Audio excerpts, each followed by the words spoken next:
Aujourd'hui, on va parler de crêtes vertigineuses, de montagnes vivantes et d'éboueurs volants.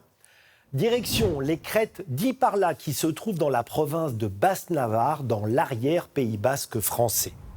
Iparla, c'est une petite montagne de 1000 mètres d'altitude devenue une randonnée prisée des sportifs. On part généralement du joli petit village de Bidaraï. Très vite, la marche devient exigeante, mais la récompense est à la hauteur des efforts.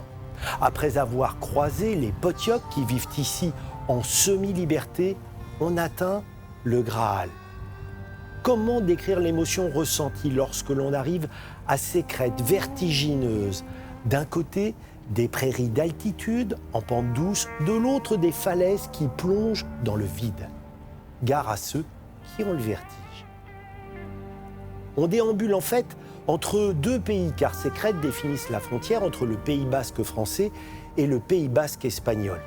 Cette randonnée emprunte une portion du mythique GR10, ce sentier qui traverse l'intégralité de la chaîne des Pyrénées depuis l'océan Atlantique jusqu'à la mer Méditerranée. Les paysages sont sauvages, mais ils sont trompeurs, car ces espaces sont depuis toujours fréquentés par les bergers et leurs troupeaux.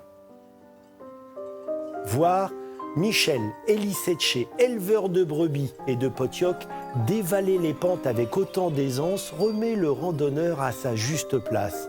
Ici, on a beau avoir du sang d'Isard dans les veines, on ne frime pas. La montagne est avant tout un lieu de travail. Iparla est aussi réputé pour ses colonies de vautours, compagnons des bergers. Ils se nourrissent des bêtes mortes, comme ce Potiok tombé de la falaise. Grâce à leur suc digestif, ils neutralisent les maladies et évitent la propagation des virus. Sans les hommes et les troupeaux qui, en broutant, empêchent la fermeture des milieux, ces montagnes ne seraient pas du tout les mêmes. Car, ne l'oublions pas, un paysage est autant un patrimoine naturel que culturel.